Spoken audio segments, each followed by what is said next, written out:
జనాభా అంటే ఏంది? నిర్ణీత ప్రదేశంలో నివసించే జనసంఖ్యను జనాభా అంటాం. జనాభా అంటే నిర్ణీతమైన భౌగోళిక ప్రదేశం ఉండాలి. నిర్ణీతమైన భౌగోళిక ప్రదేశంలో నివసించే వారిని జనాభాగా చెప్తుంటాం.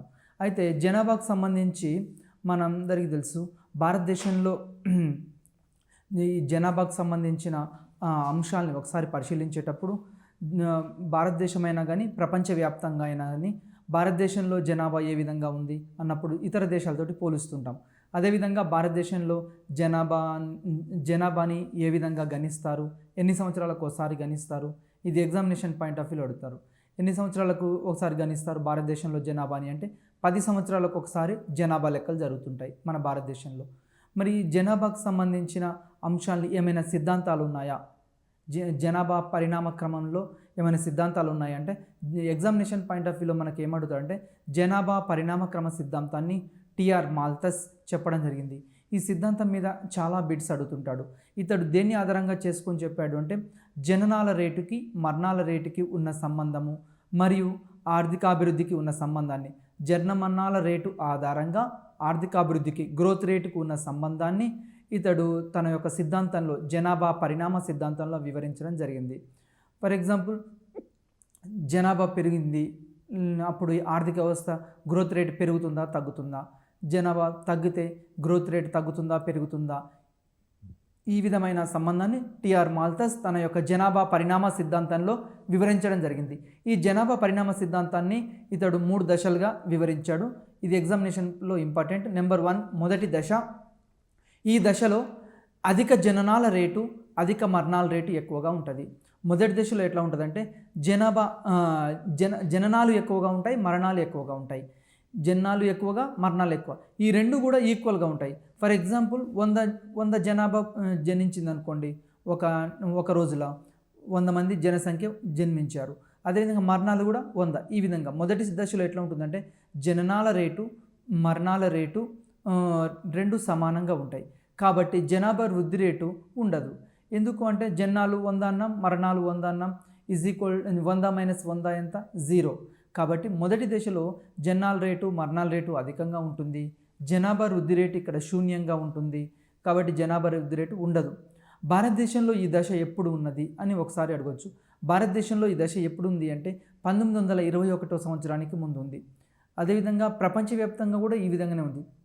1921 సంవత్సరానికి మన దేశంలో ఎట్లా ఉందంటే జనాల రేటు మరణాల రేటు రెండు సమానంగా ఉన్నాయి. ఇది మొదటి దశ. మరి ఈ మొదటి దశలో జనాలు మరణాలు ఎందుకు ఎక్కువగా ఉన్నాయి అని ఒకసారి పరిశీలించినప్పుడు అప్పుడు ఎట్లా ఉంటుందంటే ఈ కాలంలో అంటే 1921కి ముందు భారతదేశంలో అవగాహన లేదు, కుటుంబ నియంత్రణ మీద అవగాహన లేదు. కాబట్టి కుటుంబ నియంత్రణ కార్యక్రమాల మీద అవగాహన లేదు. కాబట్టి నారు పోసేవాడే నీరు పోస్తాడు. తర్వాత మిగతా మతాల వాళ్ళు కూడా ఇతర అన్ని మతాల వారు ఇక్కడ జనాభాని ప్రోత్సహించడం జరిగింది. భగవంతుడు పిల్లల వరప్రసాదం అంటారు. అంటే జనాభాకు ఎవరిస్తున్నారు? భగవంతుడు, దేవుడే ఇస్తున్నాడు. కాబట్టి దాన్ని వద్దనకూడదు. ఇలాంటి మూఢనమ్మకాలు మూఢాచారాలు ఉండబట్టి మొదటి దశలో ఎట్లా ఉంటుందంటే జనాల సంఖ్య ఎక్కువగా ఉంటుంది. జననాల సంఖ్య ఎక్కువగా ఉంటుంది. ఎందుకు అంటే సాంప్రదాయ కాలంలో ఆ కాలంలో ఎడ్యుకేషన్ అనేది లేదు. ప్రపంచవ్యాప్తంగా పరిశీలిస్తే కూడా మొదటి దశ ఎట్లా ఉంటుంది అంటే విద్య అనేది ఉండదు. విద్య అనేది తక్కువగా ఉంటుంది. కాబట్టి ఎక్కడైతే విద్య తక్కువగా ఉంటుందో అక్కడ పెద్ద కుటుంబాలు భరోసా అని వాళ్ళు భావిస్తారు. పెద్ద కుటుంబాలు ఉండాలని కోరుకుంటారు. అదేవిధంగా ఎంతమంది ఎక్కువ ఉంటే అంత మంచిదని ఆ కాలంలో భావించడం జరిగింది. ఎందుకంటే ఇంట్లో 10 మంది ఉంటే 10 మంది పనిచేస్తారు కదా అని వాళ్ళ యొక్క ఆలోచన. మరి మరణాలు కూడా ఎక్కువగా ఉంటాయి మొదటి దశలో. ఎందుకు మరణ రేటు ఎక్కువగా ఉంటుంది అంటే ఇక్కడ ఆరోగ్య సదుపాయాలు అనేవి ఉండవు. పుట్టిన వాళ్ళు గ్యారంటీ లేదు. ఫర్ ఎగ్జాంపుల్ ఇంట్లో 10 మంది పుట్టారనుకోండి, 10 మంది చనిపోయేవాళ్ళు ఆ కాలంలో. కాబట్టి ఇట్లా ఎంతమంది జన్మిస్తే అంతమంది చనిపోయేవాళ్ళు. దీనికి గల ప్రధాన కారణం ఏంటంటే వైద్య సదుపాయాలు అందుబాటులో లేవు. మొదటి దశలో వైద్య సదుపాయాలు అందుబాటులో లేవు. సరి అయిన వైద్య సదుపాయాలు అందుబాటులో లేవు. కాబట్టి ఒకవేళ కలరా ఇట్లాంటి మశూచి ఇట్లాంటి వ్యాధి వస్తే ఊర్లు చనిపోయేవాళ్ళు ఆ కాలంలో. కాబట్టి ప్లేగు ఇలాంటి అంటువ్యాధులు వచ్చినప్పుడు ఆ కాలంలో సరి అయిన వైద్య సదుపాయాలు లేవు. కాబట్టి వాళ్ళు జనాభాని ప్రోత్సహించడం జరిగింది. మొదటి దశలో ప్రపంచవ్యాప్తంగా ఎక్కడ తీసుకున్నా కానీ జననాల రేటు, ఆర్థిక వ్యవస్థ యొక్క మొదటి దశలో జననాల రేటు అత్యధికంగా ఉంటుంది, మరణాల రేటు అత్యధికంగా ఉంటుంది.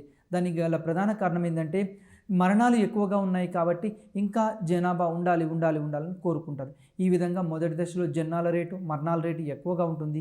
ఈ రెండు ఎక్కువగా ఉన్నా కానీ జనాభా స్థిరీకరణ ఈ మొదటి దశలో సాధించబడుతుంది. జననాలు మైనస్ మరణాలు = 0. కాబట్టి మొదటి దశ ఈ విధంగా ప్రపంచవ్యాప్తంగా ఈ మొదటి దశ ఏ ఆర్థిక వ్యవస్థలో అయినా ఏ దేశమైనా మొదటి దశను దాటిన తర్వాత రెండో దశకు పోతారు టిఆర్ మాల్తస్ ప్రకారం. మన భారతదేశంలో ఈ దశ 1921లో రావడం జరిగింది. రెండోది పరిశీలిస్తే రెండో దశలో జననాల రేటు ఎక్కువగా ఉంటుంది, మరణాల రేటు కూడా ఎక్కువగా ఉంటుందండి. మరణాల రేటు తక్కువగా ఉంటుంది రెండో దశలో జననాల రేటు ఎక్కువగా ఉంటుంది, మరణాల రేటు తక్కువగా ఉంటుంది. ఇది రెండో దశ. జనాభా చాలా ఎక్కువగా పెరుగుతుంది. ఎందుకు ఎక్కువగా పెరుగుతుంది అని ఒకసారి ఆలోచించినప్పుడు ఇక్కడ జనాల రేటు ఎందుకు ఎక్కువగా పెరుగుతుంది అంటే ఇక్కడ మరణాల రేటు ఎందుకు తక్కువగా ఉంటుంది అని ఒకసారి ఆలోచించినప్పుడు ఇక్కడ సరైన వైద్య సదుపాయాలు అందుబాటులో ఉంటాయి. రెండో దశలో ఏముంటాయి? వైద్య సదుపాయాలు అందుబాటులో వస్తాయి. తర్వాత వివిధ రకాల అంటురోగాలకి టీకాలు కనుక్కోవడము, మందులు కనుక్కోవడము, మెడిసిన్స్, సరైన హెల్త్ ఫెసిలిటీస్ అనేవి ఉంటున్నాయి రెండో దశలో ఆరోగ్య వైద్య సదుపాయాలు అందుబాటులో వస్తాయి. కాబట్టి ఇక్కడ జననాల కంటే మరణాలు అనేవి తక్కువగా ఉన్నాయి. జనాలు కూడా ఇక్కడ జనాభా వేగంగా పెరుగుతుంది రెండో దశలో. ఎందుకు వేగంగా పెరుగుతుందంటే జనాభా ఒకేసారి ఏ కుటుంబంలో తగ్గించరు రెండో దశలో. జనాల రేటు పెరుగుతుంది, మరణాల రేటు ఏమవుతుంది అంటే ఇక్కడ మరణాల రేటు తగ్గిపోయింది. మరణాల రేటు తగ్గబట్టి జనాల రేటు పెరుగుతుంది కాబట్టి ఇక్కడ జనాభా అనేది పెరుగుతుంది. ఈ దశను ఆర్థికవేత్తలు జనాభా విజృంభణ దశ, లేకుంటే జనాభా విశృంఖల దశ, లేకుంటే పాపులేషన్ ఎక్స్ప్లోజిషన్ దశ అంటాం. ఇక్కడ అంటే జనాభా విశృంఖలము, తర్వాత విజృంభణ, ఈ విధంగా చెప్పడం జరుగుతుంది. రెండో దశని జనాభా విస్ఫోటక దశ అంటాం. వెరీ వెరీ ఇంపార్టెంట్ అండి. ఎగ్జామినేషన్ పాయింట్ ఆఫ్ వ్యూ ఎట్లా అడగవచ్చు అంటే టిఆర్ మాల్తస్ సిద్ధాంతంలో రెండవ దశ ఏ దశ అంటాడు? జనాభా విస్ఫోటక దశ. ఎందుకు అంటే ఇక్కడ జనాల రేటు పెరుగుతుంది, మరణాల రేటు తగ్గుతుంది. ఎందుకు తగ్గుతుంది అంటే సరి అయిన వైద్య సదుపాయాలు అందుబాటులోకి వస్తాయి. వైద్య సదుపాయాలు ప్రతి ఒక్కరికి అందుబాటులో వస్తాయి కాబట్టి మరణాలు తగ్గిపోయి జనాభా పెరుగుతుంది. ఈ రెండింటి మధ్య ఇక్కడ జనాభా ఎక్కువగా పెరుగుతుంది. మరి ఈ దశ భారతదేశంలో ఎప్పుడు వచ్చింది అన్నప్పుడు 1921 సంవత్సరం తర్వాత మన దేశంలో ప్రారంభమైంది. అందుకే 1921ని గ్రేట్ డివైడ్ ఇయర్ అని చెప్తాం. ప్రపంచవ్యాప్తంగా కూడా గొప్ప విభాజక సంవత్సరం అని చెప్తాం. వెరీ వెరీ ఇంపార్టెంట్ బిట్, చాలాసార్లు ఎగ్జామ్లో అడగడం జరిగింది. గొప్ప విభాజక సంవత్సరం ఏది అని అడుగుతాడు. గొప్ప విభాజక సంవత్సరం ఏది అంటే 1921 సంవత్సరాన్ని గొప్ప విభాజక సంవత్సరంగా చెప్పడం జరుగుతుంది. మూడో దశ. ఈ దశలో పారిశ్రామికీకరణ, ఆధునికీకరణ, నగరీకరణ ఇట్లాంటివి జరుగుతాయి. మూడో దశలో ఏమవుతుందంటే అక్షరాస్యత పెరుగుతుంది, ప్రజల యొక్క అక్షరాస్యత పెరుగుతుంది. అదేవిధంగా అగ్రికల్చర్ సెక్టర్ కంటే ఇండస్ట్రియల్ సెక్టర్ ఇక్కడ బాగా డెవలప్ అవుతుంది, సర్వీస్ సెక్టర్ డెవలప్ అవుతుంది. దీనివల్ల టెక్నాలజీలో కూడా మార్పులు వచ్చి అందరూ గ్రామీణ ప్రాంతాల నుంచి అంత పట్టణ ప్రాంతాలకు వలస వచ్చి నగరీకరణ జనాభా అనేది పెరిగింది. అదేవిధంగా టెక్నాలజీ కూడా మారి ఆధునిక సాంకేతిక పరిజ్ఞానం అందుబాటులోకి వస్తుంది.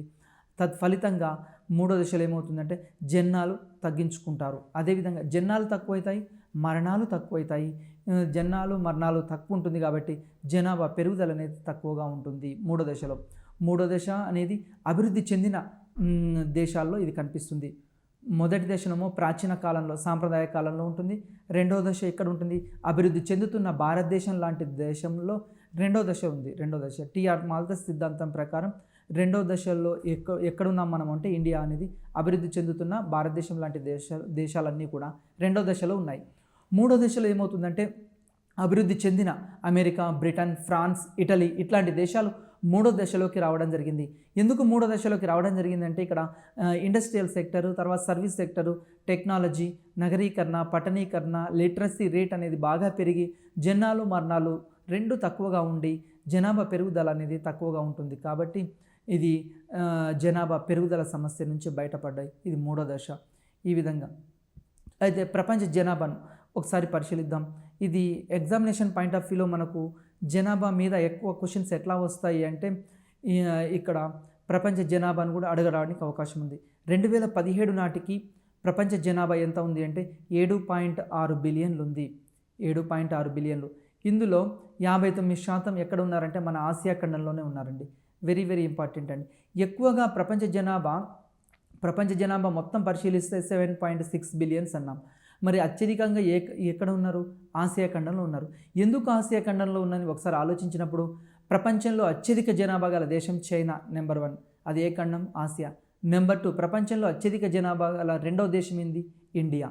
ఈ చైనా, ఇండియా ఆసియా ఖండంలో ఉన్నాయి కాబట్టి ప్రపంచ జనాభా అనేది ఇక్కడ ఏ ఖండంలో ఎక్కువగా ఉంది అంటే ఆసియా ఖండంలోని ఎక్కువగా కేంద్రీకృతమైంది. 59% 4.5 బిలియన్స్ అని చెప్తుంటాం ఇక్కడ. అదేవిధంగా 17% జనాభా ఎక్కడ ఉందంటే ఆఫ్రికా ఖండంలో ఉంది. 1.3 బిలియన్లు. అయితే మనకు ఎగ్జామినేషన్ పాయింట్ ఆఫ్ వ్యూలో ఎట్లా అడుగుతా అంటే ఏ ఖండంలో జనాభా ఎక్కువగా కేంద్రీకృతమైంది అని అడుగుతాడు. ఏ ఖండంలో అన్నప్పుడు ఆసియా ఖండంలో అని ఇక్కడ ఆన్సర్. నెక్స్ట్ అదేవిధంగా ప్రపంచంలో 2017 నాటికి 102 పురుషులకి ఇక్కడ 102 మంది మేల్స్ ఉంటే ఫీమేల్స్ ఎంతమంది ఉన్నారంటే 100 ఉన్నారు. అంటే 100 మంది స్త్రీలు ఉంటే పురుషులు ఇక్కడ ఎంతమంది ఉన్నారు? 102 ఉన్నారు. మరి అది ప్రపంచంలో అంటే ఇక్కడ సెక్స్ రేషియో, ఇది సెక్స్ రేషియో సంబంధించి. అదేవిధంగా ప్రపంచంలో 2017 నాటికి ప్రతి 1000 మంది జనాభాలో 504 మంది పురుషులు, 496 మంది స్త్రీలు ఉన్నారు. ఇక్కడ మేల్స్ ఎక్కువ ఉన్నారు, ఫీమేల్స్ తక్కువగా ఉన్నారు. దానికి గల ప్రధాన కారణం ఒకసారి ఆలోచిస్తే ఏమవుతుందంటే ప్రపంచవ్యాప్తంగా కూడా లింగ వివక్షత అనేది కొనసాగుతుంది. సెక్స్ రేషియోలో మేల్స్ డామినేషన్ ఎక్కువ ఉంది, ఫీమేల్స్ డామినేషన్ తక్కువ ఉంది. దానికి గల ప్రధాన కారణం ఏంటి అంటే ఇండియాలో ఒక ఆలోచన ఉంటుంది, అబ్బాయి జన్మిస్తేనే సార్థకత ఉంటుంది, అబ్బాయి వంశాన్ని నిలబెట్టే వ్యక్తి ఎవరు? అబ్బాయిలు. కాబట్టి ఇక్కడ ఏం చేస్తుంటారు, ఈ లింగ వివక్షత అనేది కొనసాగుతుంది. అది ఒక ఇండియాలోనే కాదు, ప్రపంచవ్యాప్తంగా కూడా ఉంది. అందుకోసమే స్త్రీ పురుషుల మధ్య ఇక్కడ వివక్షత గురవుతుంది. ఇది ఇక్కడ సెక్స్ రేషియోలో కూడా మనకు తెలవడం జరుగుతుంది. అదేవిధంగా ఇంకా నేటికి కూడా మన యొక్క ఇండియాలో అమ్మాయిలు పుట్టగానే ఏం చేస్తున్నారు, చాలామంది గిరిజన తెగల్లో చంపివేయడం జరుగుతుంది.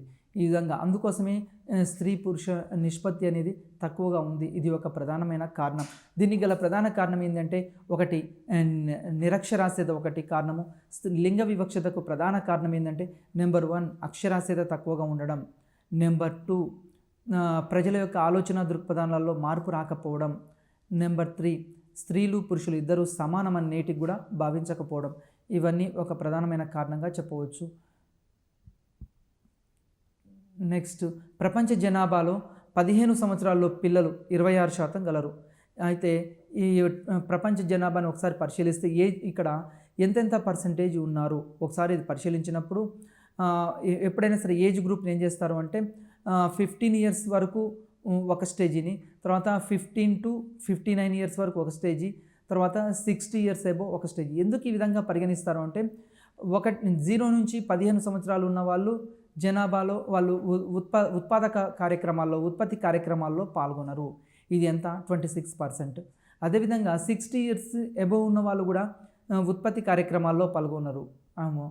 వీళ్ళెంత? 13%.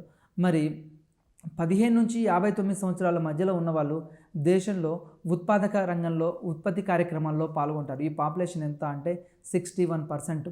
భారతదేశం ఈరోజు ప్రపంచంలో అగ్రగామి దేశంగా మారుతుంది. ప్రపంచంలో భవిష్యత్తులో అగ్రగామి దేశం ఏదంటే భారతదేశం అని చెప్తున్నారు. ఇది వాస్తవం అండి. మన ప్రధానమంత్రి నరేంద్ర మోడీ కూడా పలుసార్లు ఇది ప్రస్తావించడం జరిగింది. అయితే దీనికి గల ప్రధాన కారణం ఏంటి అంటే 15 నుంచి 59 సంవత్సరాల ఏజ్ గ్రూపు మన ఇండియాలో ఎక్కువ ఉంది, యువత ఎక్కువ ఉంది. ఏ దేశంలో అయితే యువత ఎక్కువగా ఉంటుందో ఆ దేశం అనేది ఖచ్చితంగా అభివృద్ధి సాధించడం జరుగుతుంది. ప్రపంచవ్యాప్తంగా కూడా 61% ఇవి ఉండడం జరిగింది. నెక్స్ట్ ప్రపంచంలో 2017 నాటికి 102 పురుషులకు 100 స్త్రీలు, అదేవిధంగా ప్రపంచంలో అయితే ఈ విధంగా మేల్స్ ఫీమేల్స్ పరిశీలించినప్పుడు ఇక లింగ వివక్షత అనేది మనకు కనిపిస్తుంది. దీని తర్వాత ఇంకొకటి ఏంటి అంటే జనసాంద్రత మీద మనకు ఎగ్జామినేషన్లో క్వశ్చన్ వస్తుందండి. జనసాంద్రత అంటే ఏమిటి ఒకసారి పరిశీలిద్దాం. 1 చదరపు కిలోమీటర్ పరిధిలో నివసించే జనాభాని ఇక్కడ ఏమంటాం, జనసాంద్రతగా పరిగణించడం జరుగుతుంది 1 చదరపు కిలోమీటర్ పరిధిలో. అయితే అత్యధిక జనసాంద్రత 120 మంది 120 మందిగా తీసుకుంటాం. అత్యధిక జనసాంద్రత అంటే ఎంత అంటే 120 మంది కంటే ఎక్కువ ఉంటే దాన్ని అత్యధిక జనసాంద్రత గల పట్టణమైనా లేకుంటే నగరమైనా ఈ విధంగా భావించడం జరుగుతుంది.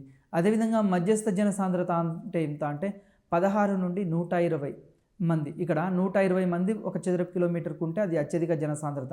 మధ్యస్థ జనసాంద్రత అంటే ఏంటంటే 16 నుండి 120 మంది 1 చదరపు కిలోమీటర్ పరిధిలో ఉంటే దాన్ని మధ్యస్థ జనసాంద్రతగా చెప్తాం. అల్ప జనసాంద్రత అంటే ఏంటంటే 1 నుండి 16 మంది 1 చదరపు కిలోమీటర్కు ఉంటే దాన్ని అల్ప జనసాంద్రతగా పరిగణించడం జరుగుతుంది. నెక్స్ట్ ఖండాల వారీగా ఒకసారి జనసాంద్రతను పరిశీలిద్దాం. మనకి ఎగ్జామినేషన్ పాయింట్ ఆఫ్ వ్యూలో ఇది ఇంపార్టెంట్ అండి. ప్రపంచవ్యాప్తంగా జనసాంద్రత ఎంత ఉంది అని అడగొచ్చు. 4.55 ఉంటుంది, 4.55 ప్రపంచవ్యాప్తంగా జనసాంద్రత. మరి ఆసియా ఖండాన్ని పరిశీలిస్తే 78.40. ఎగ్జామినేషన్ పాయింట్ ఆఫ్ వ్యూలో ఇంపార్టెంట్ అండి. ఎట్లా అడుగుతాడంటే క్వశ్చను, ఏ ఖండంలో అత్యధిక జనసాంద్రత ఉంది అంటాడు. ఏ ఖండంలో అత్యధిక జనసాంద్రత ఉంది? ఆసియాలో. ఎంత అంటే 78.40. మరి ఏ ఖండంలో జనసాంద్రత తక్కువగా ఉంది? ఆస్ట్రేలియా ఎంత అంటే 2.47 చదరపు కిలోమీటర్కి. ఇక్కడ మనకు ప్రపంచంలో ఎందుకు మరి ఆసియా ఖండంలో ఉన్నప్పుడు ప్రపంచంలో అత్యధిక జనాభా ఉన్న భారత్, చైనా లాంటి దేశాలు ఆసియా ఖండంలో ఉన్నాయి కాబట్టి అక్కడ జనాభా ఎక్కువ ఉంది, జనసాంద్రత కూడా ఇక్కడ ఎక్కువగా ఉండడం జరిగింది. అదేవిధంగా ఐరోపాలో తీసుకుంటే 51.75, దక్షిణ అమెరికాలో తీసుకుంటే 28.19. ఈ విధంగా అంటే ఇక్కడ ఎగ్జామినేషన్లో బిట్ ఎట్లా అడుగుతాడు అంటే క్వశ్చన్, ప్రపంచంలో అత్యధిక జనసాంద్రత గల ఖండం ఏది? ఆసియా. అత్యల్ప జనసాంద్రత గల ఖండం ఏది? ఆస్ట్రేలియా. ఈ విధంగా ఇక్కడ అడగడానికి అవకాశం ఉంది. అదేవిధంగా అత్యల్ప జనాభా గల దేశాలు, ఒకసారి అతి తక్కువ జనాభా ఉన్న దేశాలు ఏంది అని కూడా అడగవచ్చు. వాటికన్ సిటీలో 451 మంది. ఎందుకు అంటే ఇక్కడ వాటికన్ సిటీలో మొత్తం ఎవరు ఉంటారంటే మేల్స్ మాత్రమే ఉంటారు, ఫీమేల్స్ ఉంటారు. ఇది కూడా వెరీ వెరీ ఇంపార్టెంట్ బిట్ అండి, చాలాసార్లు అడుగుతాడు. వాటికన్ సిటీ అన్నిలో ఎవరు ఉంటారు? పురుష జనాభా మాత్రమే ఉంటుంది, అక్కడ స్త్రీలు ఉండరు. వాటికన్ సిటీలో 451 మంది. అదేవిధంగా రెండోది తీసుకుంటే తువాలు, అతి తక్కువ నుంచి మనం ఎక్కువ పోతున్నాం. తువాల్లో 9,893 మంది. అదేవిధంగా నెక్స్ట్ మొనాకో 37,623 మంది.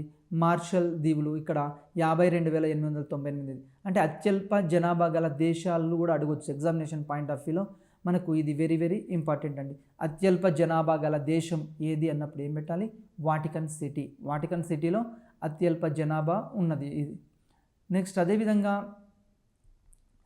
భారతదేశ జనాభా లెక్కలు 2011. దీని మీద మనకి ఎగ్జామినేషన్ పాయింట్ ఆఫ్ వ్యూలో చాలాసార్లు ఎక్కువ బిట్స్ అడగడానికి అవకాశం ఉంది. ఎందుకు అంటే ఇక్కడ చూడండి, భారతదేశంలో మొట్టమొదటిసారి జనాభా లెక్కలు ఎప్పుడు జరిగాయి? ఇది వెరీ వెరీ బిట్ అండి, చాలాసార్లు అడగడం జరిగింది, ఇంపార్టెంట్ బిట్ ఇది. భారతదేశంలో మొట్టమొదటిసారి జనాభా లెక్కలు ఎప్పుడు జరిగాయి అంటే 1872 సంవత్సరంలో జరిగాయి. 1872 సంవత్సరంలో. అప్పుడు ఎవరు చేశారని బిట్ అడగవచ్చు. దాదాబాయి నౌరోజీ ఇక్కడ చేయడం జరిగింది.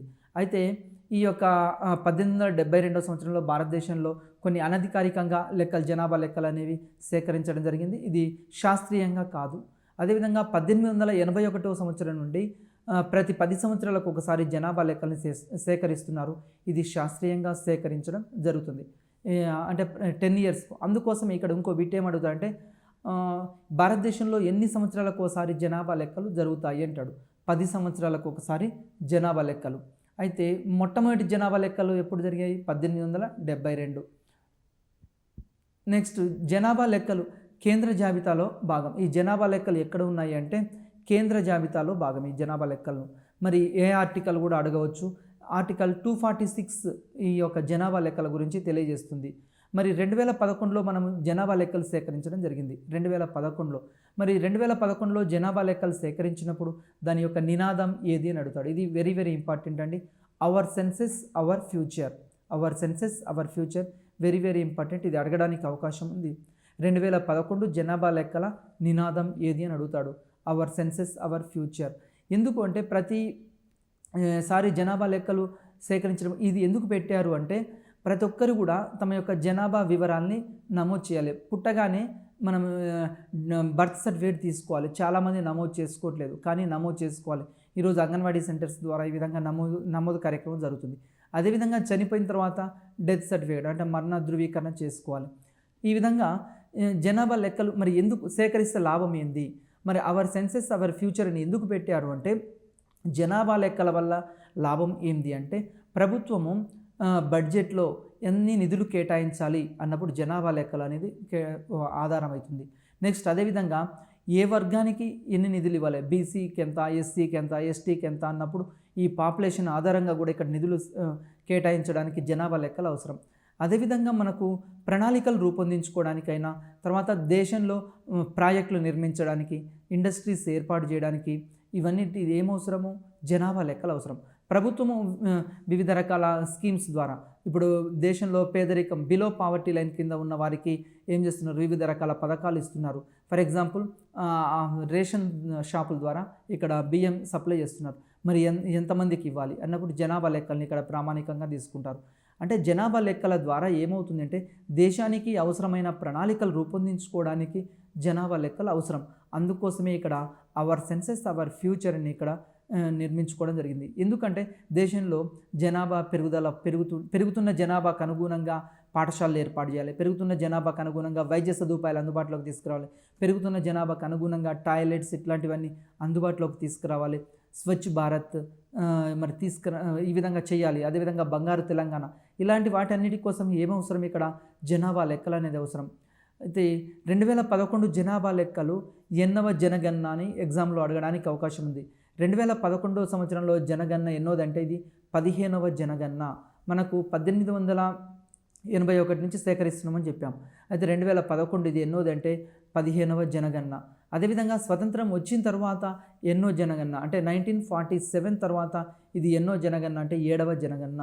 2011 జనగణన ఇది మనకి ఇంపార్టెంట్. నెక్స్ట్ ప్రపంచంలో ప్రతి 6గురిలో ఒకరు భారతీయుడే ఉన్నాడు.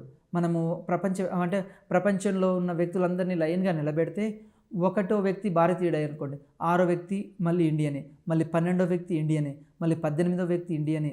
ఈ విధంగా అంటే ప్రతి 6వ వ్యక్తి ఇండియన్గా ఉన్నాడు. ఇది వెరీ వెరీ ఇంపార్టెంట్ అండి. చాలాసార్లు ఎగ్జామ్లో అడిగాడండి. ప్రపంచంలో ప్రతి 6గురిలో ఒకరు భారతీయుడే ఉంటారు. తర్వాత 2011 జనగణన ప్రకారం మొదటి 2 రాష్ట్రాలైన అంటే ఎక్కువ జనాభా ఉన్న రాష్ట్రాలు ఏంది అని ఒకసారి పరిశీలించినప్పుడు మొదటి 2 రాష్ట్రాలు ఏంది, ఉత్తరప్రదేశ్లో అత్యధిక జనాభా ఉంది. రెండోది మహారాష్ట్ర. ఈ ఉత్తరప్రదేశ్ మహారాష్ట్ర ఈ రెండింటిని కలిపితే ఎంత జనాభా ఉన్నారో ఒక్క అమెరికా జనాభాని ఈ 2 రాష్ట్రాలు బీట్ చేస్తున్నాయండి. అమెరికా రాష్ట్రాన్ని ఈ 2 రాష్ట్రాలు బీట్ చేస్తున్నాయి. అంటే ఉత్తరప్రదేశ్ మహారాష్ట్ర ఈ జనాభాని కలిపితే ఎంత జనాభా ఉందంటే అమెరికా జనాభా కంటే ఎక్కువ ఉన్నారు. మరి అమెరికా జనాభా ఎంత ఉందని ఒకసారి మీకు డౌట్ వస్తే, అమెరికా జనాభా అనేది ప్రపంచంలో అత్యధిక జనాభా గల దేశాల్లో 3వ దేశం అండి. ఫస్ట్ ఏంది చైనా, సెకండ్ ఏంది ఇండియా, థర్డ్ ఏంది అమెరికా. కాబట్టి ఈ అమెరికాలో ఎంత పాపులేషన్ ఉందో మన ఒక ఉత్తరప్రదేశ్ మహారాష్ట్ర ఈ 2 రాష్ట్రాలని కలిపితే అంత పాపులేషన్ ఇక్కడ ఉండడం జరిగింది. అదేవిధంగా ఇంకొక ఆశ్చర్యకరమైన విషయం ఏంటి అంటే, మన ఉత్తరప్రదేశ్ యొక్క రాష్ట్రం యొక్క జనాభాని తీసుకుంటే బ్రెజిల్ దేశంలో ప్రపంచంలో అత్యధిక జనాభా గల 5వ దేశం ఏంటంటే బ్రెజిల్. ఈ బ్రెజిల్ దేశ జనాభా ఎంత ఉందో మనం ఒక్క ఉత్తరప్రదేశ్ రాష్ట్రంలోనే అంత జనాభా ఉంది. అదేవిధంగా పరిశీలిస్తే ప్రపంచంలో అత్యధిక జనాభా గల 2వ దేశం ఇండియా. ఈ ఇండియాను అత్యధిక జనాభా గల ఖండం ఆసియా అని చెప్పాం. ఈ ఆసియాలో ఎంతమంది ఉన్నారు, అదేవిధంగా సార్క్ దేశాలకు సంబంధించినవి తీసుకుంటే కూడా ఎక్కువ ఇండియానే ఉన్నది. సార్క్ దేశాలని పరిశీలించినా కానీ ఈ విధంగా జనాభా అనేది ఎక్కువగా ఉండడం జరిగింది. 2011 లెక్కల ప్రకారం భారతదేశ జనాభా ఎంత ఉంది అంటే 121 కోట్లు ఉండడం జరిగిందండి. 2011 జనాభా లెక్కల ప్రకారం 121 కోట్లు మన యొక్క జనాభా అనేది ఉండడం జరిగింది. అదేవిధంగా 2011 లెక్కల ప్రకారం భారతదేశంలో పురుషులు ఇక్కడ ఎంత ఉన్నారు, 62 కోట్లు ఉండడం జరిగింది. అదేవిధంగా స్త్రీలు 58 కోట్లు. ఈ విధంగా మనకు ఎగ్జామినేషన్ పాయింట్ ఆఫ్ వ్యూలో ఏమడుగుతారంటే 2011 జనాభా లెక్కల ప్రకారం భారతదేశ జనాభా ఎంత అని అడగడానికి అవకాశం ఉంది. నెక్స్ట్ అదేవిధంగా జనాభాలో పెద్ద రాష్ట్రాలు పరిశీలిద్దాం. ఎగ్జామినేషన్ పాయింట్ ఆఫ్ వ్యూలో ఎట్లా ఇస్తాడు అంటే, మనం ఇంతకుముందు క్వశ్చన్ ఎట్లా ఉండేదంటే భారతదేశంలో అత్యధిక జనాభా ఉన్న మొదటి రాష్ట్రం ఏది, ఉత్తరప్రదేశ్, అది పెట్టేస్తే అయిపోయేది. కానీ ఇప్పుడు అట్లా అడగట్లేదండి, క్వశ్చన్ ప్యాటర్న్ చేంజ్ చేశాడు.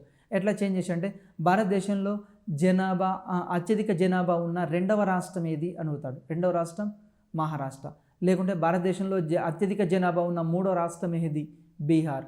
భారతదేశంలో అత్యధిక జనాభా ఉన్న నాలుగో రాష్ట్రం ఏది, పశ్చిమ బెంగాల్. ఇంకా ఈ మధ్యన టీఎస్పీఎస్సీ క్వశ్చన్లో చేంజింగ్ ఉందండి. ఎట్లా ఇస్తున్నాడంటే ఒకవైపు రాష్ట్రాలు ఇస్తాడు, ఉత్తరప్రదేశ్, మహారాష్ట్ర, బీహార్, వెస్ట్ బెంగాల్ ఇస్తాడు. ఇంకొక వైపు ఏం చేస్తాడంటే 1 2 3 4 5 ఈ విధంగా ఇస్తాడు, మ్యాచ్ చేయమంటుంటాడు. అంటే అత్యధిక జనాభా ఒకటోది ఇది, రెండోది ఇది, మూడోది ఇది.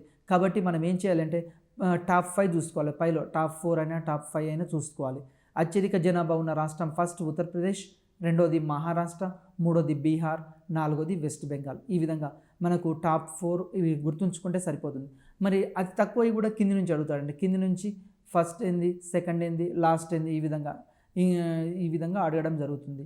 నెక్స్ట్ అతి తక్కువ జనాభా గల రాష్ట్రం ఏది. అతి తక్కువ జనాభా గల రాష్ట్రం ఏంటంటే సిక్కిం. కింది నుంచి లాస్ట్ సిక్కిం, కింది నుంచి రెండవ రాష్ట్రం ఏంది, మిజోరాం. అతి తక్కువ జనాభా గల రాష్ట్రాలు. అంటే అత్యధిక జనాభా గల రాష్ట్రం ఏంది, ఉత్తరప్రదేశ్, రెండోది మహారాష్ట్ర అని చెప్పాము. మరి అదేవిధంగా అతి తక్కువ గల జనాభా గల రాష్ట్రం ఏంది అంటే సిక్కిం, కింది నుంచి రెండోది మిజోరాం. ఈ విధంగా మనని అడగడానికి అవకాశం ఉంది ఎగ్జామ్లో. నెక్స్ట్ అధిక జనాభా గల కేంద్రపాలిత ప్రాంతాలు ఇవి. వీటిని కూడా ఎగ్జామ్లో మనం అడుగుతుంటాడు. కేంద్రపాలిత ప్రాంతాలు ఏంటంటే ఢిల్లీ, ఫస్ట్ ఢిల్లీ, సెకండ్ పాండిచ్చేరి. అంటే ఇక్కడ మనం ఎగ్జామినేషన్ పాయింట్ ఆఫ్ వ్యూలో ఎందుకు వీటిని గుర్తుంచుకోవాలి అంటే, మనకు ఎక్కువగా జనాభా లెక్కల మీద 2011 జనాభా లెక్కల మీద ఖచ్చితంగా ఒక 2 మార్క్స్ రావడానికి అవకాశం ఉందండి. అధిక జనాభా గల రాష్ట్రం ఏది, రాష్ట్రం అన్నప్పుడు మనం ఏం పెట్టాం, ఉత్తరప్రదేశ్ పెట్టాం. మరి కేంద్రపాలిత ప్రాంతం అంటే ఇక్కడ ఢిల్లీ తీసుకుంటాం. ఈ విధంగా నెక్స్ట్ అదేవిధంగా అల్ప జనాభా గల కేంద్రపాలిత ప్రాంతం ఏది. నెంబర్ 1 లక్షద్వీపులు, నెంబర్ 2 డామన్ డయ్యూ. ఈ విధంగా అంటే అతి తక్కువ జనాభా గల కేంద్రపాలిత ప్రాంతం ఏది, అతి ఎక్కువ గల కేంద్రపాలిత ప్రాంతం ఏది ఎగ్జామ్లో అడుగుతుంటాడు. కాబట్టి అల్ప జనాభా గల లేకుంటే అతి తక్కువ జనాభా గల కేంద్రపాలిత ప్రాంతం ఏంటంటే ఫస్ట్ లక్షద్వీపులు, రెండవది ఏంటంటే డయ్యూ డామన్. ఈ విధంగా తీసుకోవడం జరుగుతుంది. నెక్స్ట్ జనాభా వృద్ధి రేటు. జనాభా వృద్ధి రేటు మీద క్వశ్చన్ అడగడానికి అవకాశం ఉంది. అంటే ఒక నిర్దిష్ట ప్రదేశంలో 2 కాలాల్లో పెరిగే జనాభాని ఇక్కడ జనాభా వృద్ధి రేటు అంటారు. అంటే ఇక్కడ జనాభా వృద్ధి రేటు ఎట్లా తీసుకుంటాము అంటే, భారతదేశ భౌగోళిక సరిహద్దుల లోపల 2011 జనాభా ఎట్లా ఉంది, 2011 సంవత్సరం జనాభా లెక్కలు, 2001 సంవత్సరం జనాభా లెక్కలు ఎట్లా ఉన్నాయి, ఈ 2001కి 2011కి ఈ విధంగా కంపేర్ చేసి చెప్పడానికి ఇక్కడ జనాభా వృద్ధి అని చెప్తున్నాం. జనాభా వృద్ధి 2001 నుండి 2011కి ఎంత జనాభా వృద్ధి రేటు జరిగింది. ఈ విధంగా ఎందుకు ఈ జనాభా వృద్ధి రేటు అంటే, ఈ జనాభా వృద్ధి రేటు ఆధారంగా ఏం తెలుస్తుందంటే, ఒక దేశంలో జనాభా పెరుగుతుందా తగ్గుతుందా తెలుసుకోవచ్చు. ఒకవేళ జనాభా పెరుగుతుంటే ఏం చేయాలి, కుటుంబ నియంత్రణ కార్యక్రమాలు, తర్వాత ప్రజల్లో అవగాహన కల్పించడము, ఇట్లాంటి కార్యక్రమాలు చేపట్టాలి. అత్యధిక జనాభా ఉంటే నష్టాలని ప్రజలకు వివరించాలి. అధిక జనాభా వల్ల వనరుల అంటే పెరుగుతున్న జనాభాకు సరిపోను ఎడ్యుకేషన్ సదుపాయాలు కల్పించాలి, హాస్పిటల్స్ నిర్మించాలి, అదేవిధంగా కళాశాలలు ఏర్పాటు చేయాలి. ఈ విధంగా పెరుగుతున్న జనాభాకు అనుగుణంగా జనాభా పెరుగుతుంటే తలసరి ఆదాయం కూడా తగ్గుతుంది, ప్రజల యొక్క జీవన ప్రమాణం అనేది తగ్గిపోతుంది. మరి ఇలాంటి విషయాలు అవగాహన కలిగించడం కోసం ఇక్కడ జనాభా వృద్ధి రేటు మనకు తెలిసి ఉండాలి. నెక్స్ట్ అధిక జనాభా వృద్ధి రేటు గల రాష్ట్రాలు ఇవి. ఎగ్జామ్లో క్వశ్చన్ అడగవచ్చు. అధిక జనాభా గల రాష్ట్రం అంటే ఏం పెట్టాము, ఉత్తరప్రదేశ్ ఫస్ట్ది, రెండోది ఏంది మహారాష్ట్ర. మరి అట్లా కాకుండా అధిక జనాభా వృద్ధి రేటు గల రాష్ట్రం ఏది అని అడుగుతాడు. నెంబర్ 1 మేఘాలయ అండి, 27.9%. అదేవిధంగా రెండోది Arunachal Pradesh 26%. Number 3 Bihar 25.04. Very very important అండి, ఎగ్జామ్లో ఖచ్చితంగా బీట్ వస్తుంది. అధిక జనాభా వృద్ధి రేటు గల రాష్ట్రాలు ఏది అడుగుతాడు. Meghalaya first, second Arunachal Pradesh, third Bihar. అదేవిధంగా మనకి ఇంకా ఇక్కడ తక్కువ జనాభా వృద్ధి రేటు గల రాష్ట్రం ఏది అని కూడా ఎగ్జామ్లో అడగవచ్చు. తక్కువ జనాభా వృద్ధి రేటు గల రాష్ట్రం number 1 Nagaland, number 2 Kerala, number 3 Goa. ఇక్కడ నాగాల్యాండ్లో తీసుకుంటే 0.6, కేరళ 4.9. మీకు డౌట్ రావచ్చు, మరి పక్కన ఉన్న ఈ సంఖ్యలు గుర్తుంచుకోవాలా. నాగాలాండ్లో జనాభా వృద్ధి రేట్ ఎంత? 0.6, కేరళలో 4.9, గోవాలో 8.2. ఇవి గుర్తుంచుకోవాలా సార్ అని ఒక డౌట్ రావచ్చు. అయితే ఇక్కడ మీరు ఈ సంఖ్యలు ఒకసారి చదవండి, మైండ్లో ఉంటే చాలు. కానీ పర్సంటేజ్ ఇక్కడ పర్సంటేజ్ అడగడు. కాకపోతే తక్కువ జనాభా వృద్ధి రేటు గల రాష్ట్రం ఇది నాగాల్యాండ్, రెండవది కేరళ, మూడోది గోవా. ఇంతకుముందు డైరెక్ట్ క్వశ్చన్ అడిగేవాడు, తక్కువ జనాభా వృద్ధి రేటు గల మొదటి రాష్ట్రం ఏది అని అడిగేవాడు. ఇప్పుడు అట్లా అడగట్లేడు. తక్కువ జనాభా వృద్ధి రేటు గల రాష్ట్రాల్లో రెండో రాష్ట్రం ఏది అని అడగవచ్చు, మూడో రాష్ట్రం ఏది అని అడగవచ్చు. ఈ విధంగా క్వశ్చన్స్ ఫ్రేమ్ చేస్తుంటాడు. నెక్స్ట్ అదేవిధంగా అధిక జనాభా వృద్ధి రేటు గల కేంద్రపాలిత ప్రాంతాలు, ఒకటి దాద్రా నగర్ హవేలీ, రెండవది డామన్ డయ్యూ. ఇది అధిక జనాభా వృద్ధి రేటు గల కేంద్రపాలిత ప్రాంతాలు. అదేవిధంగా అల్ప జనాభా వృద్ధి రేటు గల కేంద్రపాలిత ప్రాంతాలు ఇవి కూడా అడుగుతుంటాడు. లక్షద్వీపులు, తర్వాత అండమాన్ నికోబార్ దీవులు. అధిక జనాభా తక్కువ జనాభా వృద్ధి రేటు గల రాష్ట్రాలు ఇక్కడ కేంద్రపాలిత ప్రాంతాలు లక్షద్వీపులు, అండమాన్ నికోబార్ దీవులు. తక్కువ జనాభా వృద్ధి రేటు గల కేంద్రపాలిత ప్రాంతాలు, ఒకటి లక్షద్వీపులు, రెండవది అండమాన్ నికోబార్ దీవులు. అధిక జనాభా వృద్ధి రేటు గల జిల్లాలు ఇవి. మరి జిల్లాల పరంగా కూడా దేశం మొత్తాన్ని పరిశీలిస్తే మనకు ఎందుకు అంటే ఎగ్జామ్లో ఈ జనాభా లెక్కల మీద ఎక్కువ కాన్సన్ట్రేషన్ చేయాలి. ఎందుకు కాన్సన్ట్రేషన్ చేయాలంటే ఖచ్చితంగా ఇక్కడ బిట్ అనేది రావడం జరుగుతుంది. అధిక జనాభా వృద్ధి రేటు గల జిల్లా ఏంది అంటే ఇక్కడ కురుంగ్ కుమే ఎక్కడుంది అంటే అరుణాచల్ ప్రదేశ్లో ఉంది. రెండోది యానాం పాండిచ్చేరి. అధిక జనాభా వృద్ధి రేటు గల జిల్లాలు అంటే ఈ జిల్లాల్లో జనాభా వృద్ధి రేటు ఎక్కువగా ఉంది. దానికి గల ప్రధాన కారణం ఏంది అని ఒకసారి ఆలోచిస్తే ఈ రాష్ట్రాల్లో అక్షరాస్యత తక్కువగా ఉంటుందండి. ఎక్కడైతే అక్షరాస్యత తక్కువగా ఉంటుందో, ప్రజల యొక్క ఆలోచన విధానంలో మార్పు రాదో అక్కడ జనాభా వృద్ధి రేటు ఎక్కువగా ఉంటుంది. ఇక్కడ మూఢనమ్మకాలు, మూఢాచారాలు, గ్రామీణ జనాభా ఇవన్నీ కేంద్రీకృతం అవుతాయి. అంటే ఒకదానితో పేదరికము, నిరుద్యోగిత ఇవన్నీ ఒకదానికి ఒకటి లింక్ అవుతుంది. అంటే ఈ జిల్లాలో ఇంకా వెనుకబడి ఉన్నాయి, ఈ రాష్ట్రాల్లో ఉన్న ఈ జిల్లాల్లో ఇంకా వెనుకబడడానికి ప్రధాన కారణం ఏంటి అంటే అక్కడ అక్షరాస్యత లేకపోవడం, తర్వాత నిరుద్యోగిత ఉండడము, ఇలాంటి కారణాలు. తర్వాత చిన్న కుటుంబం అనే భావన వాళ్ళకు రాకపోవడము, సరి అయిన వైద్య సదుపాయాలు, తర్వాత సరి అయిన విద్యా సదుపాయాలు అందుబాటులో లేకపోవడం, ఇవి కూడా ఒక కారణంగా పరిగణించడం జరుగుతుంది. నెక్స్ట్ తక్కువ జనాభా వృద్ధి రేటు గల జిల్లా ఏది? లాంగ్లైన్స్ నాగాల్యాండ్లో ఉంది. రెండోది కిఫిరే నాగాల్యాండ్లో ఉంది. ఇక్కడ నాగాల్యాండ్ని పరిశీలిస్తే రెండు తక్కువ జనాభా వృద్ధి రేటు గల. ఎందుకు నాగాల్యాండ్ ఇక్కడ మరి తక్కువ ఉంది అంటే జనాభా వృద్ధి రేటు నాగాల్యాండ్లో ఎడ్యుకేషన్ బాగా ఉందండి. అక్కడ విద్యా సదుపాయాలు నాగాల్యాండ్లో ఎక్కువగా ఉన్నాయి. అదేవిధంగా ఇంగ్లీష్ ఇక్కడ ఏ భాష మాట్లాడతారంటే ఇంగ్లీష్ మాట్లాడతారు. వీళ్ళు వరల్డ్ తోటి అనుసంధానమై వీళ్ళ యొక్క విద్యా విధానంలో మార్పులు ఉంది. కాబట్టి నాగాల్యాండ్లో అత్యధిక అక్షరాస్యత అంటే ఇక్కడ ఎక్కువ విద్యా సదుపాయాలు అందుబాటులో ఉన్నాయి. కాబట్టి జనాభా వృద్ధి రేటు తక్కువగా ఉంది. ఎక్కడైతే విద్యా సదుపాయాలు ప్రజలు ఎక్కడైతే బాగా చదువుకుంటారో, అక్షరాస్యత శాతం ఎక్కడ ఎక్కువ ఉంటుందో అక్కడ జనాభా వృద్ధి రేటు తక్కువగా ఉంటుంది. ఈరోజు మీరు వరల్డ్లో తీసుకోండి, జపాన్ తీసుకున్నా కానీ ఆ జపాన్లో జనాభా వృద్ధి రేటు తక్కువగా ఉంటుంది. దానికి గల ప్రధాన కారణం ఏంటి అంటే అక్కడ సరియైన వైద్య సదుపాయాలు, తర్వాత సరియైన విద్యా సదుపాయాలు అందుబాటులో ఉన్నాయి. జపాన్ మరియు పరిశోధన రంగంలో కూడా ఎక్కువ నిధులు కేటాయించడం జరుగుతుంది. అంటే దేనికైనా సరే తక్కువ జనాభా వృద్ధి రేటు ఉంది అంటే అక్కడ విద్య అనేది ఎక్కువగా ఉందని అర్థం, విద్యా సదుపాయాలు అందుబాటులో ఉన్నాయని అర్థం. నెక్స్ట్ జనాభా వృద్ధి రేటు క్రమం ఒకసారి పరిశీలిద్దామండి. 2001 సంవత్సరంలో జనాభా ఎంత ఉంది అంటే 102.87 కోట్లు. వెరీ వెరీ ఇంపార్టెంట్ అండి బిట్, ఖచ్చితంగా మనం అడుగుతాడు. 2011లో ఎంత ఉంది అంటే 121.02 కోట్లు ఉంది. ఇక్కడ జనాభా ఎంత ఉంది అంటే 2001లో 102 కోట్ల జనాభా, 2011 సంవత్సరం జనాభా లెక్కల ప్రకారం 121 కోట్లయిందండి. మరి పెరిగిన జనాభా ఎంత పెరిగింది? 2001లో ఎంత పెరిగిందంటే 18.23. అదేవిధంగా 2011లో 18.14. దశాబ్ద వృద్ధి రేటు ఎంత ఉంది? దశాబ్ద వృద్ధి రేటు అంటే ఎప్పుడైనా దశాబ్దం అంటే 10 సంవత్సరాలు అండ్ 2001 లెక్కిస్తున్నామంటే 1991 2000. ఇక్కడ దశాబ్ద వృద్ధి రేటు ఎంత అంటే 21.54. అదేవిధంగా 2011లో దశాబ్ద వృద్ధి రేటు ఎంత ఉంది అంటే 17.7%. అంటే ఇక్కడ 2001 2011 సంవత్సరాలకు సంబంధించినవి ఇక్కడ పోల్చడం జరుగుతుంది. మరి వార్షిక వృద్ధి రేటు ఇయర్లీ ఎంత పెరుగుతుంది?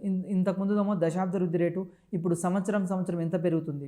అంటే 2001 సంవత్సరం ప్రకారం 1.97, వెరీ వెరీ ఇంపార్టెంట్ అండి. 2011లో వార్షిక వృద్ధి రేటు ఎంత ఉంది అంటే 1.64. జనాభా ఇక్కడ ఏమనిపిస్తుంది మనకు, జనాభా పెరిగింది 102 కోట్ల నుంచి 121 కోట్లకు పెరిగింది. కానీ దశాబ్ద వృద్ధి రేటు తీసుకుంటే ఏమైంది, 2001 నుంచి 2011కి తగ్గింది. ఎందుకు? అదేవిధంగా వార్షిక వృద్ధి రేటు కూడా 1.97 నుంచి 1.64కు తగ్గింది. ఇది దేనికి సూచిక అంటే జనాభా, భారతదేశం యొక్క జనాభా తగ్గుతుంది అనడానికి ఇది ఒక నిదర్శనంగా చెప్పవచ్చు. మరి ఎందుకు జనాభా ఈరోజు తగ్గుతుంది అన్నప్పుడు వైద్య సదుపాయాలు అందుబాటులోకి రావడం జరిగింది. అదేవిధంగా విద్యా సదుపాయాలు అందుబాటులోకి రావడం జరిగింది. 6 నుంచి 14 సంవత్సరాల్లో బాలబాలికలందరికీ ఉచిత నిర్బంధ ప్రాథమిక విద్యను అందించడం జరుగుతుంది. అదేవిధంగా విద్యను ప్రాథమిక హక్కుల జాబితాలో చేర్చడం జరిగింది. ఇంతకుముందు ఆదేశిక సూత్రాల్లో ఉన్న విద్యను ఈరోజు ఏం చేయడం జరిగిందంటే 86వ రాజ్యాంగ సవరణ ద్వారా విద్యను తీసుకువచ్చి భారత రాజ్యాంగంలోని ప్రాథమిక హక్కుల జాబితాలోకి 21Aలో ఇక్కడ చేర్చడం జరిగింది. దీని ద్వారా విద్య ఈరోజు ప్రాథమిక హక్కుల జాబితాలోకి వచ్చింది.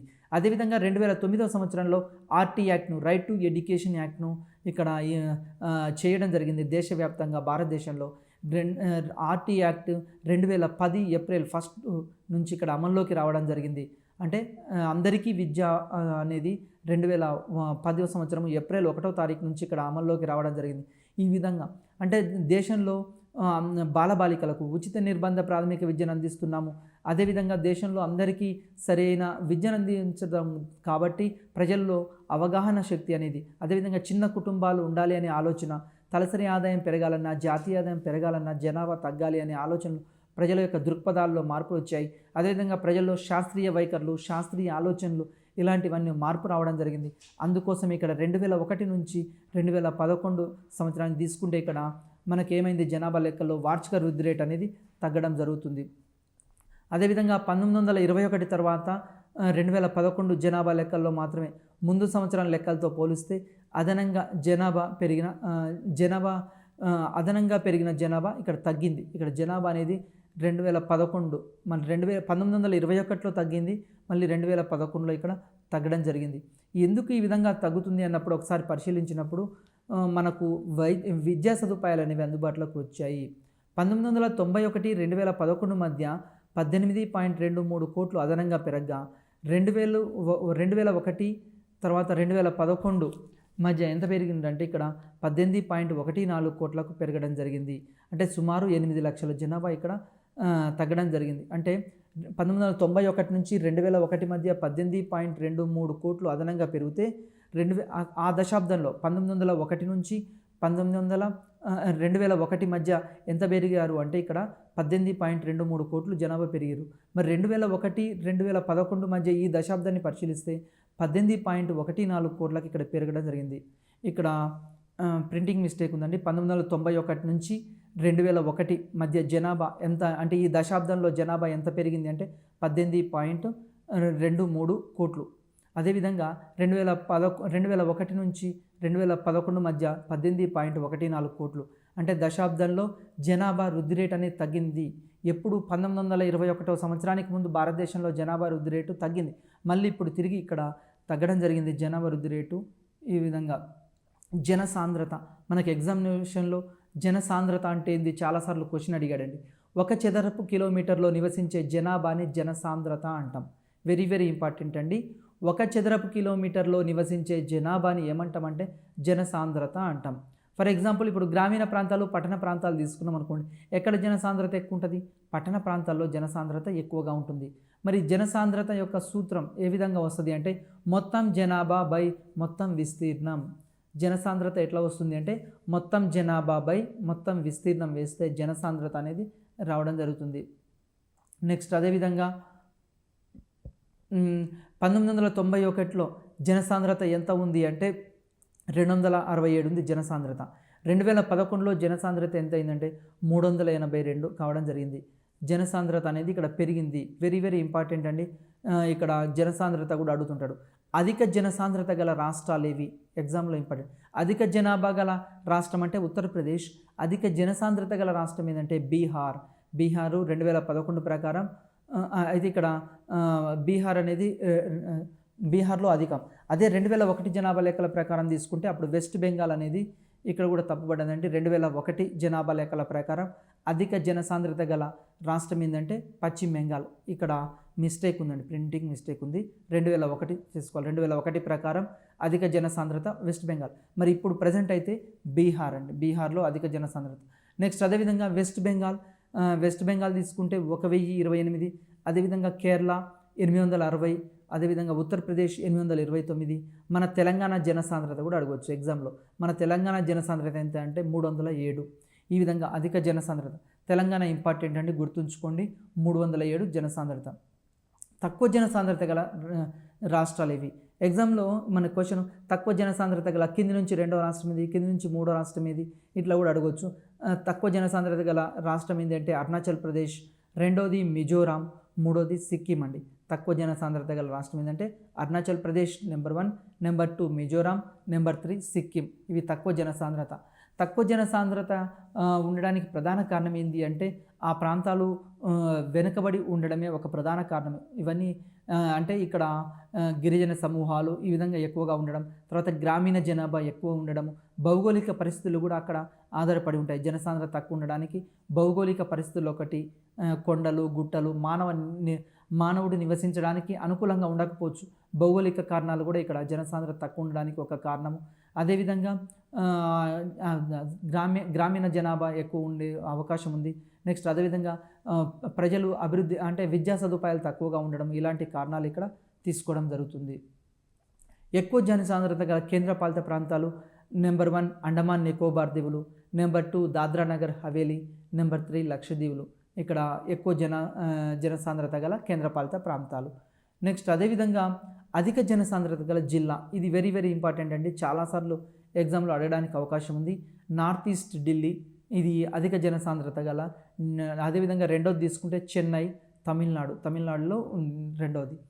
నెక్స్ట్ అదేవిధంగా మనకు తక్కువ జనసాంద్రత గల జిల్లాలు ఇవి కూడా ఎగ్జామ్లో అడగడానికి అవకాశం ఉంది.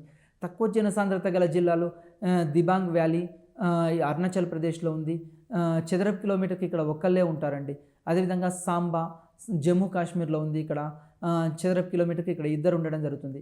అంటే తక్కువ జనసాంద్రత ఉండడానికి ప్రధాన కారణం ఏంటి అని చెప్పామంటే భౌగోళిక కారణాలు, అంటే పర్వత ప్రాంతాలు ఇలాంటివి ఉండడం, ఇది కూడా ఒక కారణము. అదేవిధంగా ఎడ్యుకేషన్ అనేది ఉండకపోవడం. నెక్స్ట్ స్త్రీ పురుష నిష్పత్తి ఎంత తీసుకుంటామంటే ప్రతి 1000 మంది ఇక్కడ పురుషులకు గల స్త్రీల సంఖ్యను తెలిపేది స్త్రీ పురుష నిష్పత్తి అంటాం. అంటే ఇక్కడ 1000 తీసుకుంటాం ప్రామాణికంగా. 1000 సెక్స్ రేషియో ఎంతకు లెక్కిస్తారు ఎగ్జామ్లో అడగొచ్చండి. 1000కి లెక్కిస్తారు సెక్స్ రేషియో. స్త్రీ పురుష నిష్పత్తి ఎంతకు తీసుకుంటాం? 1000ని ప్రామాణికంగా తీసుకోవడం జరుగుతుంది. మామూలుగా శాతం అంటే ఎంత? 100. శాతం అంటే 100. స్త్రీ పురుష నిష్పత్తిని ఎంతకు తీసుకుంటాం? 1000కి తీసుకుంటాం. ఇది కూడా అడగడానికి అవకాశం ఉంది. అది అత్యధిక సెక్స్ రేషియో గల రాష్ట్రాలు ఏవి మన ఎగ్జామ్లో అడుగుతాడండి. అత్యధిక సెక్స్ రేషియో గల రాష్ట్రం ఏంటంటే కేరళ నెంబర్ 1, 1084 ఉన్నారు. రెండోది తమిళనాడు 996, మూడోది ఛత్తీస్గఢ్. ఎగ్జామినేషన్ పాయింట్ ఆఫ్ వ్యూలో మనని ఆర్డర్లో పెట్టమని అడగొచ్చండి. మ్యాచ్ ద ఫాలోయింగ్లో ఇస్తాడు, అందుకోసమే గుర్తుంచుకోండి. అత్యధిక సెక్స్ రేషియో గల రాష్ట్రాలు, స్త్రీ పురుష నిష్పత్తి గల రాష్ట్రం ఏంటంటే కేరళ నెంబర్ 2, తమిళనాడు నెంబర్ 3, ఛత్తీస్గఢ్.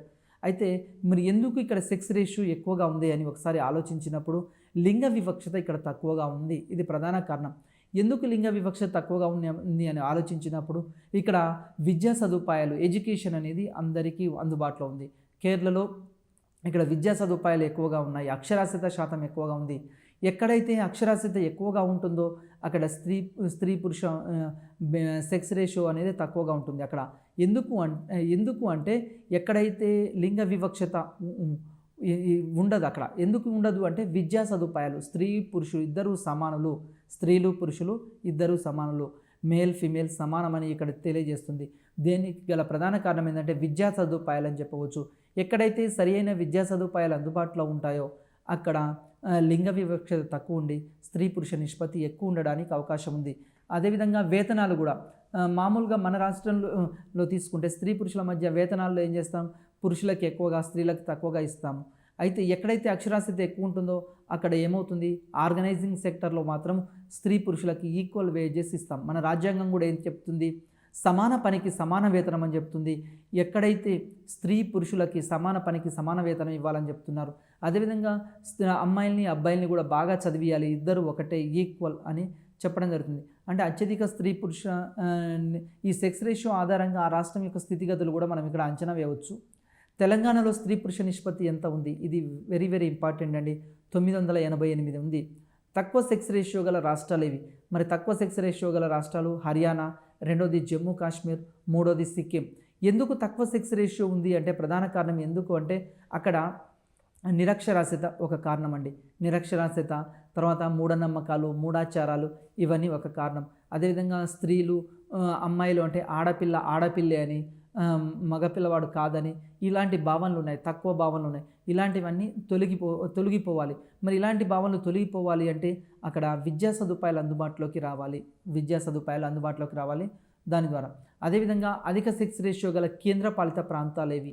అధిక సెక్స్ రేషియో గల కేంద్రపాలిత ప్రాంతాలు ఏవంటే పాండిచ్చేరి, తర్వాత లక్షద్వీపులు, మూడోది అండమాన్ నికోబార్ దీవులు.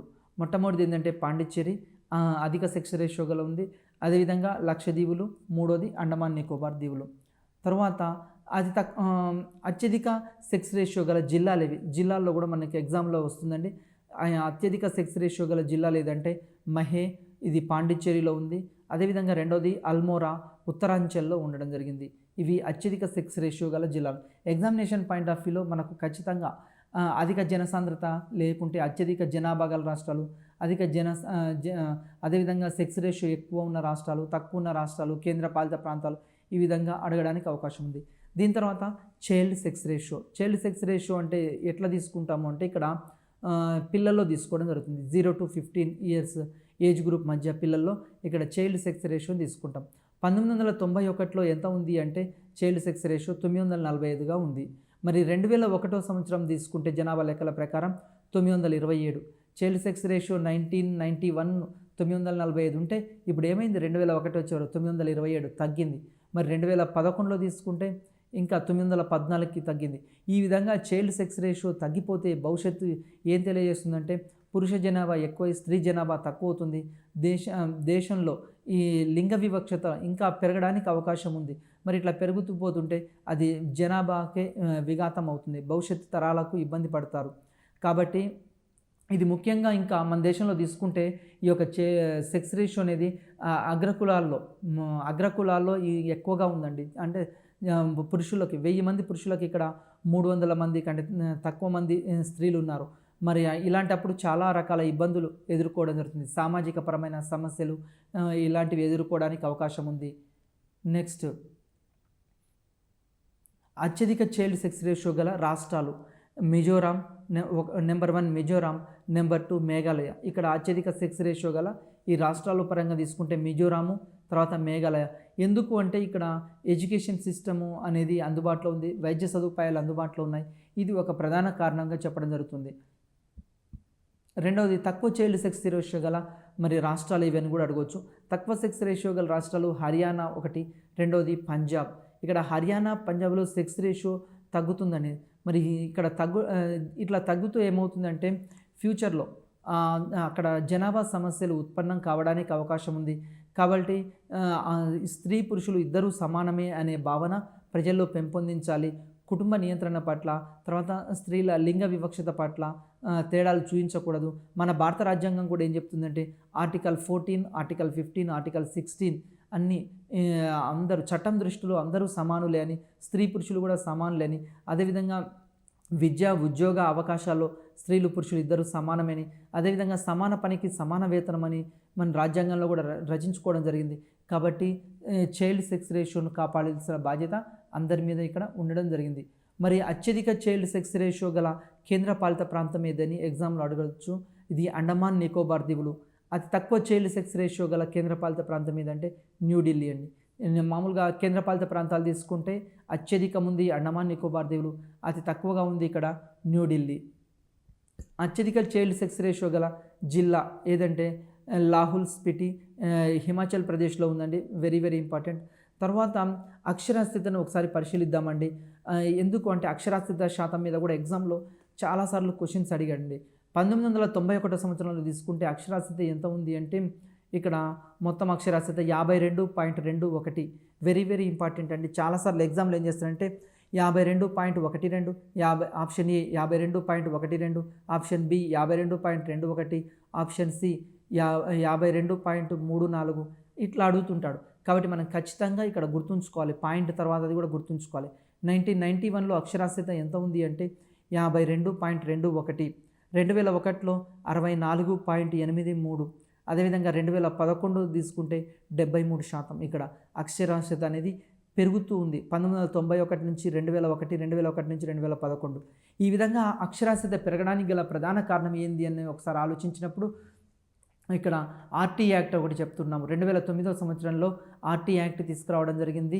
అదేవిధంగా ఇంకొక ప్రధానమైన కారణం ఏంటి అంటే విద్యను ప్రాథమిక హక్కుల జాబితాలోకి తీసుకురావడం జరిగింది. ఈరోజు ఎప్పుడైతే విద్యను ప్రాథమిక హక్కుల జాబితాలోకి తీసుకొచ్చామో అక్షరాస్యత అనేది పెరుగుతుంది. దాంతోపాటు సర్వశిక్ష అభియాన్, తర్వాత ఆర్వీఎం రాజీవ్ విద్యా మిషన్, అదేవిధంగా ఆర్ఎంఎస్ఏ ఇట్లాంటి కార్యక్రమాలను అమలుపరుస్తూ దేశంలో బాల కార్మికులు లేకుండా దేశం మొత్తం అభివృద్ధి చెందాలి అనే ఉద్దేశంతో ఇక్కడ అక్షరాస్యత ఉద్యమాన్ని చేపట్టి అందరినీ బయట పిల్లలు లేకుండా బడిలో పిల్లలు ఉండేటట్లు 0 to 14 years బాలబాలికలు పాఠశాల లోపల పాఠశాల ఆవరణలో ఉండాలనే ఉద్దేశంతో వివిధ రకాల కార్యక్రమాలు ప్రభుత్వం అమలుపరుస్తుంది. దీనిలో భాగంగానే మిడ్ డే మీల్ స్కీమ్ కూడా, మధ్యాహ్న భోజన పథకాన్ని కూడా అమలుపరుస్తుంది. దీనివల్ల దేశంలో ఏమవుతుంది అంటే ఈ మిడ్ డే మీల్ స్కీము వీటన్నిటిని ఇంట్రడ్యూస్ చేయడం ద్వారా పిల్లలకి సరియైన పోషక పదార్థాలు అనేవి లభించడం జరుగుతుంది.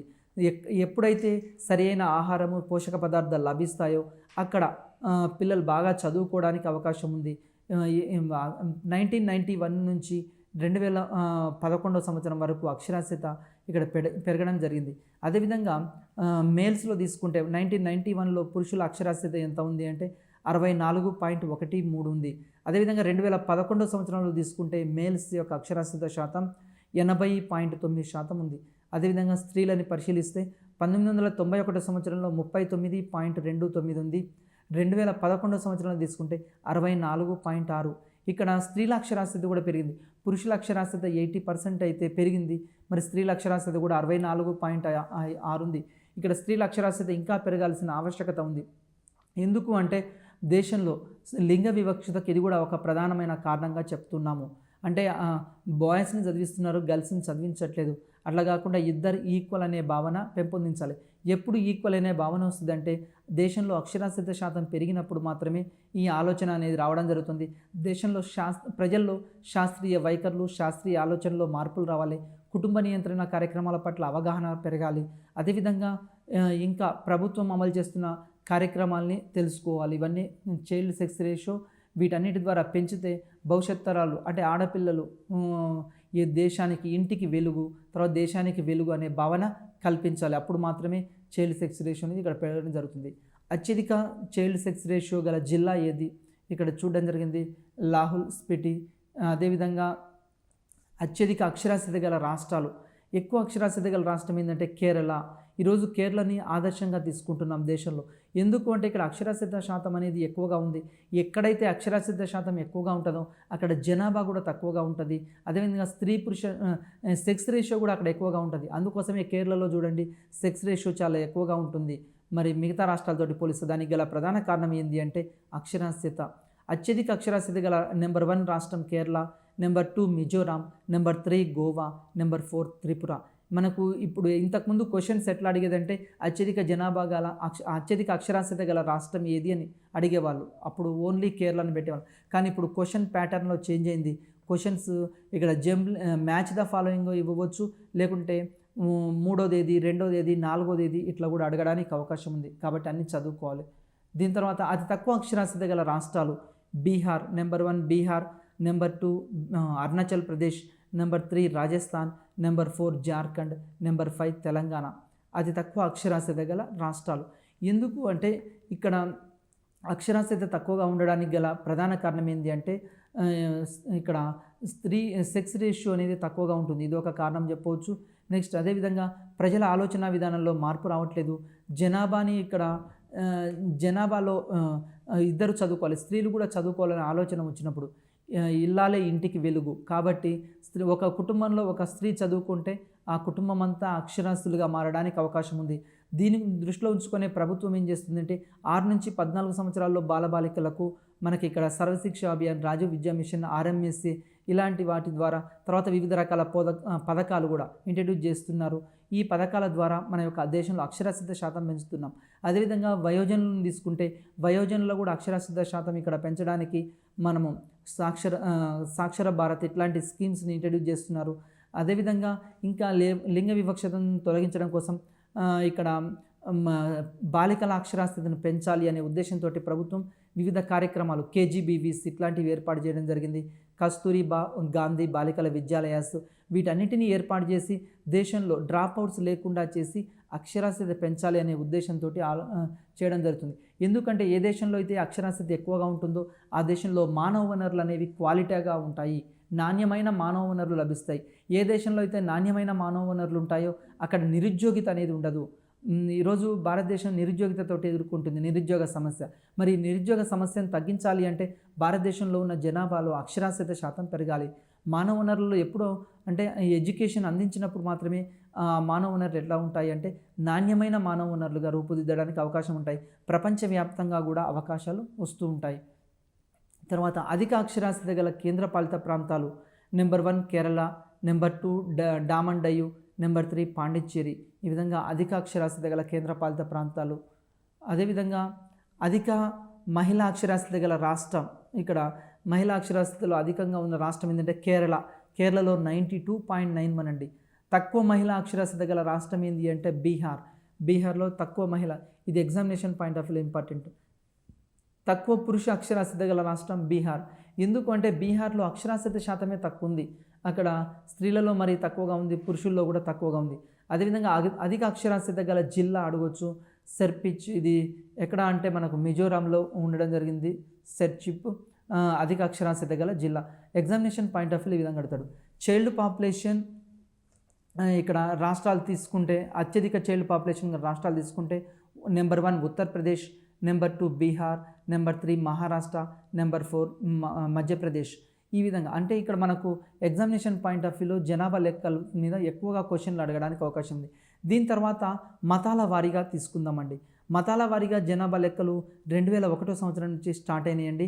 ఈ మతాలపై అధ్యయనం చేయడాన్ని థియోలజీ అంటారు. హిందూ మతం యొక్క పాపులేషన్ 2001 సంవత్సరం ప్రకారం 82.75 కోట్లు ఉన్నారండి.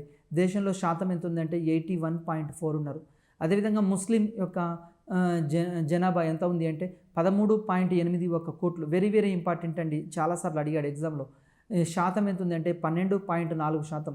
అదేవిధంగా క్రైస్తవుల్లో 2.40 కోట్లు, వీళ్ళ యొక్క శాతం 2.3%. ఎగ్జామినేషన్ పాయింట్ ఆఫ్ వ్యూలో హిందువుల జనాభా శాతం, తర్వాత ముస్లింల జనాభా శాతం ఇట్లాంటివి అడగడానికి అవకాశం ఉంది. కాబట్టి మతాల వారీగా కూడా మనం జనాభా లెక్కలు పరిశీలించాలి. తర్వాత వివిధ మతాలు తీసుకుంటే హిందూ జనాభా అధికంగా గల రాష్ట్రం ఏది? ఉత్తరప్రదేశ్లో హిందూ జనాభా అధికంగా ఉంది. మరి హిందూ జనాభా తక్కువ ఉన్న రాష్ట్రం ఏది? ఇట్లా కూడా అడుగుతారండి. మిజోరాంలో అది తక్కువగా ఉంది. నెక్స్ట్ అదేవిధంగా శాతం పరంగా తీసుకుంటే హిందూ జనాభా అధికంగా గల రాష్ట్రం ఏంది శాతం పరంగా? హిమాచల్ ప్రదేశ్. శాతం పరంగా హిందూ జనాభా తక్కువ గల రాష్ట్రం ఏంటంటే మిజోరాం. ఎక్కువ గల రాష్ట్రమేమో హిమాచల్ ప్రదేశ్, తక్కువ గల రాష్ట్రం మిజోరాం. ఇట్లా కూడా ఎగ్జామ్లో మనకు క్వశ్చన్స్ వస్తాయి. తర్వాత ముస్లిం జనాభా తీసుకుందాం. ముస్లిం జనాభా అధికంగా గల రాష్ట్రం, చాలామంది ఇక్కడ తప్పు పెడతారండి, గుర్తుంచుకోండి. ముస్లిం జనాభా అధికంగా గల రాష్ట్రం అంటే ఉత్తరప్రదేశ్ పెట్టాలండి. Very very important. చాలామంది జమ్మూ కాశ్మీర్ పెడతారు. జమ్మూ కాశ్మీర్ ఏంటంటే శాతం పరంగా అక్కడ ముస్లిం జనాభా అధికంగా గల రాష్ట్రం ఇది ఉత్తరప్రదేశ్. ఎందుకు? ఉత్తరప్రదేశ్ జనాభానే ఎక్కువ ఉంది దేశంలో అత్యధిక జనాభా గల రాష్ట్రం ఏది అంటే నెంబర్ 1 ఉత్తరప్రదేశ్. కాబట్టి అక్కడ ముస్లిం జనాభా కూడా ఎక్కువగా ఉంది. అదేవిధంగా ముస్లిం జనాభా తక్కువ గల రాష్ట్రం సిక్కిం. తర్వాత శాతం పరంగా ముస్లిం జనాభా అధికంగా గల రాష్ట్రం, ఇంతకుముందు జనాభా పరంగా తీసుకుంటున్నాము ముస్లిము అది ఉత్తరప్రదేశ్ అవుతుంది. శాతం పరంగా తీసుకుంటే మాత్రం జమ్మూ కాశ్మీర్ అండి. Very very important. ఇక్కడ కన్ఫ్యూజ్ చేస్తాడు ఎగ్జామ్లో. శాతం పరంగా ముస్లిం జనాభా అధికంగా ఉన్న రాష్ట్రం ఏంటంటే జమ్మూ కాశ్మీర్. శాతం పరంగా ముస్లిం జనాభా తక్కువ ఉన్న రాష్ట్రం ఏంటంటే మిజోరాం. ఇక్కడ శాతం పరంగా తీసుకోవడం జరిగింది. తర్వాత క్రైస్తవుల జనాభా ఎక్కువ గల రాష్ట్రం ఏంటంటే కేరళ. క్రైస్తవుల జనాభా తక్కువ గల రాష్ట్రం ఏంటంటే హిమాచల్ ప్రదేశ్. ఇది కూడా మనకు ఇంపార్టెంట్ అండి. శాతం పరంగా క్రైస్తవుల జనాభా అధికంగా గల రాష్ట్రం నాగాల్యాండ్. శాతం పరంగా తక్కువ గల రాష్ట్రం ఏంటంటే హిమాచల్ ప్రదేశ్. ఇవి ఇంపార్టెంట్ అండి ఎగ్జామ్లో. మరి జనాభా వృద్ధికి గల కారణాలు ఎందుకు జనాభా పెరుగుతుంది అని ఒకసారి ఆలోచించినప్పుడు అధిక జనాల రేటు, అధిక మరణాల రేటు, అంటే ఇక్కడ అధిక జనాల రేట్ అండి. జనాభా పెరగడానికి గల ప్రధాన కారణం ఏంటంటే భారతదేశంలో జనాభా పెరుగుతూ ఉంది, జనాల రేటు పెరుగుతుంది, కానీ మరణాల రేటు మరణాల రేటు ఇక్కడ తగ్గింది. మరణాల రేటు తగ్గింది, జనాల రేటు బాగా పెరిగింది. మనకు జనాల రేటు ఎక్కువగా ఉంది కాబట్టి ఇక్కడ జనాభా అనేది ఎక్కువగా పెరుగుతుంది. అదేవిధంగా ఇంకా ఏం తీసుకుంటామంటే ఇక్కడ పేదరికం ఎక్కువగా ఉంది. భారతదేశంలో పేదరికం ఎక్కువగా ఉంది కాబట్టి జనాభా ఎక్కువగా ఉంది. ఏ దేశంలో అయితే పేదరికం ఎక్కువగా ఉంటుందో అక్కడ పేదరికం విషవలయాల్లో దేశం చిక్కుకొని పోద్దని రగ్నార్ నర్క్స్ అనే ఆర్థికవేత్త కూడా చెప్పడం జరిగింది.